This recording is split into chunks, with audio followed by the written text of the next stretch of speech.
Have you ever felt a chill run down your spine when walking into an old house? That feeling that you're not entirely alone? Well, for me, that feeling became my reality. My name is Ethan, and my life turned upside down the day I inherited Blackwood Manor. You see, I'd always heard whispers about the old family estate, a place shrouded in mystery and shadows. It had been sitting empty for decades, a hulking silhouette on a hill, slowly being reclaimed by nature. No one in the family ever talked about it, at least not in front of me.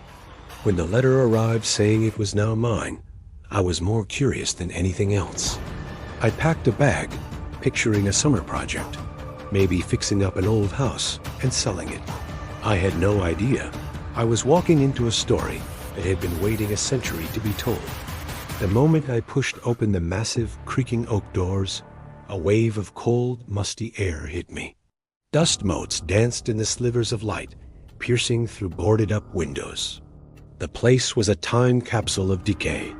Furniture draped in white sheets looked like silent ghosts, and cobwebs hung like macabre chandeliers. It was overwhelming, a forgotten world. My family had just let it rot. Why? I spent the first few days just trying to make a small section of the house habitable. The silence was the strangest part. It wasn't a peaceful quiet. It was heavy, expectant. At night, the house would come alive with noises, the groan of settling wood, the whisper of wind through broken panes, and other sounds I couldn't quite place. A floorboard creaking upstairs when I was downstairs. A faint, melodic hum that seemed to come from the walls themselves. I told myself it was just an old house playing tricks on my mind. I was wrong. The real discovery happened on my fourth day. I was clearing out the library, a room where books lay decaying on the shelves, their pages warped and yellowed. Behind a false panel in a bookcase, my fingers found a hidden latch. It clicked open, revealing a small, dark cavity. And inside, there was a single leather-bound diary. The leather was cracked with age, and the name Eleonora was embossed in faded gold on the cover. I didn't recognize the name, but as I opened it and began to read the elegant, looping script, I felt that chill again, colder and more profound than ever before. This was not just a diary. It was a confession, a cry for help from the past. Eleonora was my great-great-aunt. The diary began with her excitement about coming of age, her dreams of traveling the world, and her love for a young artist from the village. Her words were full of life, painting a picture of a vibrant, passionate young woman. But the tone of the entries soon began to change. She wrote about her own family, our ancestors, with a growing sense of fear. They were obsessed with wealth and status, and they saw Eleonora's inheritance as their own. When she refused to marry the wealthy but cruel suitor they had chosen for her, they turned on her. They started spreading rumors that she was unstable, hysterical, losing her mind. It was a calculated, cruel campaign to discredit her. The diary entries became more desperate. They took away her books, her art supplies, and forbade her from seeing the man she loved. Then, they locked her away in the attic rooms of this very manor. Her family told the world she was unwell, that she needed quiet and seclusion for her own good. But the diary told the truth. She was a prisoner in her own home, silenced so her family could control her fortune. The last few pages were almost illegible, the handwriting shaky and blotched with what I realized were tear stains. She wrote about the loneliness, the cold, and the sounds she heard, the same sounds I'd been hearing, the creaks, the whispers. She believed the house itself was mourning with her. Her final entry was a single, heartbreaking sentence. "They have taken everything.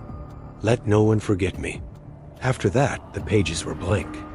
Reading her story, I felt a profound sense of anger and sadness. This was the dark secret my family had buried. This was why no one spoke of Blackwood Manor. They hadn't just let the house decay. They had tried to erase Eleonora from history. And that's when things in the house escalated. The whispers were no longer just whispers. They sounded like a name, Ethan. A cold spot in the hallway would follow me. Doors would gently close on their own. I even saw her once, just for a second of fleeting shape, in a long white dress at the top of the grand staircase, her form translucent, sorrow radiating from her. I wasn't scared.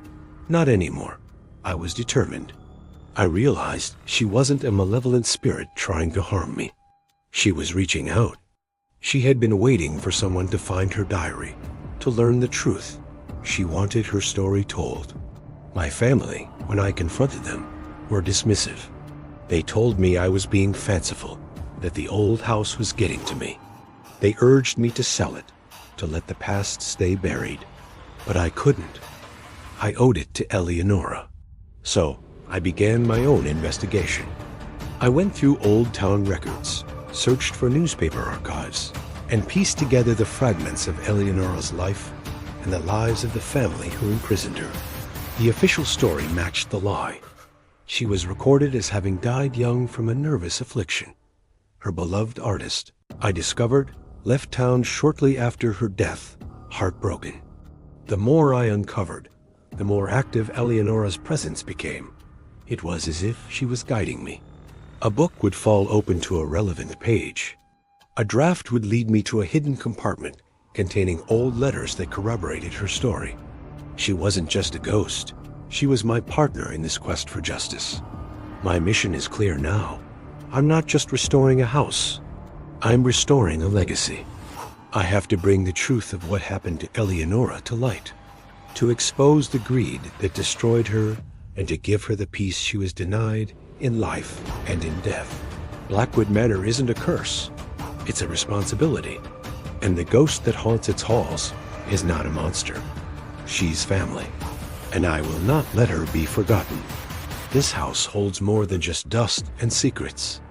It holds a story that needs to be heard, and I'm going to be the one to tell it. The whispers in the dark are no longer a source of fear. They are a call to action. And I'm listening. Thank you for joining me on this journey into my family's dark past. If you've ever felt a connection to history, or believe that some stories refuse to die, you'll understand why I have to see this through. Make sure to subscribe and follow along, because the story of Blackwood Manor is far from over. There's so much more to uncover.